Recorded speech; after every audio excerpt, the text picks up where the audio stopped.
Presiden Joko Widodo membuka konferensi tingkat tinggi atau KTT ke-43 ASEAN di Plenary Hall Jakarta Convention Center pada Selasa 5 September 2023. Presiden pun menyambut baik kehadiran para pemimpin negara sahabat yang mengikuti rangkaian KTT ke-43 ASEAN yang berlangsung pada 5 hingga 7 September 2023 ini.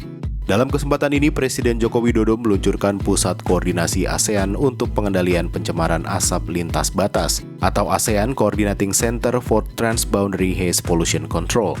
Dari hasil pertemuan ini, seluruh negara anggota ASEAN dan perwakilan dari masing-masing negara serta perwakilan mitra wicara ASEAN menyetujui beberapa kesepakatan penting. Forum ASEAN Indo-Pasifik atau AIPF yang perdana diusung Indonesia dalam keketuaan ASEAN tahun ini telah mengumpulkan tawaran proyek kerjasama hingga puluhan miliar dolar Amerika Serikat. Ajang tersebut ingin mengubah rivalitas di kawasan menjadi kerjasama konkret saling menguntungkan tanpa ada negara yang dikucilkan. Presiden Joko Widodo pada pembukaan AIPF Selasa 5 September 2023 menyebut sudah terkumpul 93 proyek kerjasama konkret antara negara-negara ASEAN dan mitra di kawasan Indo-Pasifik senilai total 38,2 miliar dolar AS serta 73 proyek potensial senilai 17,8 miliar dolar AS. Indonesia terlibat dalam 49 proyek strategis dengan 45 proyek diantaranya ditawarkan sendiri melalui pemerintah, badan usaha milik negara atau BUMN, dan swasta. Sementara 4 proyek merupakan tawaran kerjasama dari negara-negara ASEAN dan Indo-Pasifik lainnya.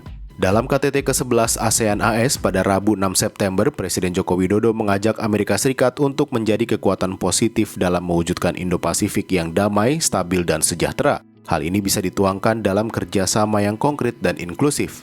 KTT ASEAN AS mencatatkan satu dokumen, yaitu ASEAN United States Leader Statement on Cooperation on the Asian Outlook on the Indo-Pacific. Dokumen tersebut berisi komitmen kerjasama implementasi ASEAN Outlook on the Indo-Pacific atau AOIP sebagai implementasi dari bentuk dukungan AS terhadap AOIP.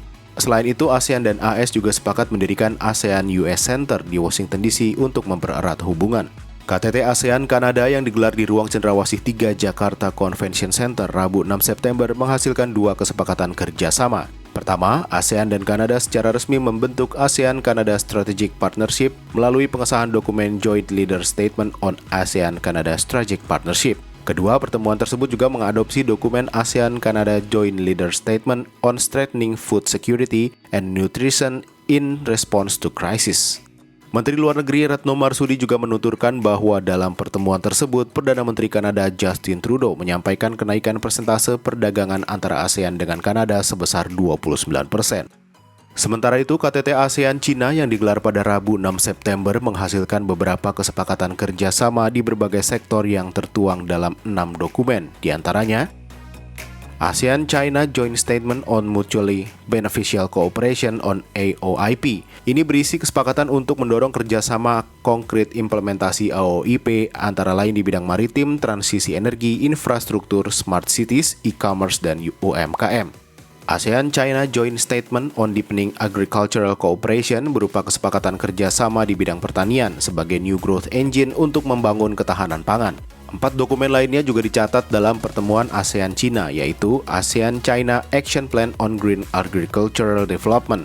Dokumen ini bertujuan meningkatkan nilai kompetitif produk-produk pertanian ASEAN di tengah rantai pasok global. Selanjutnya, ASEAN-China Joint Initiative on Enhancing Cooperation on E-Commerce. Dokumen yang bertujuan mendorong kerjasama e-commerce untuk memajukan pertumbuhan ekonomi inklusif dan mengurangi kesenjangan pembangunan kawasan. Kemudian, Guidelines for Accelerating the Early Conclusion of an Effective and Substantive Code of Conduct in the South China Sea. Tujuannya untuk mempercepat penyelesaian negosiasi COC dengan hasil yang efektif dan substantif. Terakhir, Joint Initiative on Advancing the China-ASEAN Science, Technology, and Innovating Enhancing. Dokumen itu menjadi program yang bertujuan memperkuat kerjasama transfer teknologi dan riset bersama untuk isu-isu strategis seperti Industri 4.0, infrastruktur digital, dan energi bersih.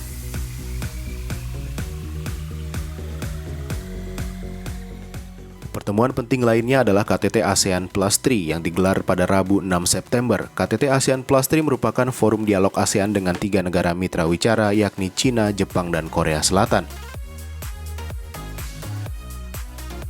Pertemuan ini menyepakati kerjasama pembangunan ekosistem kendaraan listrik di kawasan dengan mengadopsi ASEAN Plus 3 Leader Statement on Developing Electric Vehicle Ecosystem.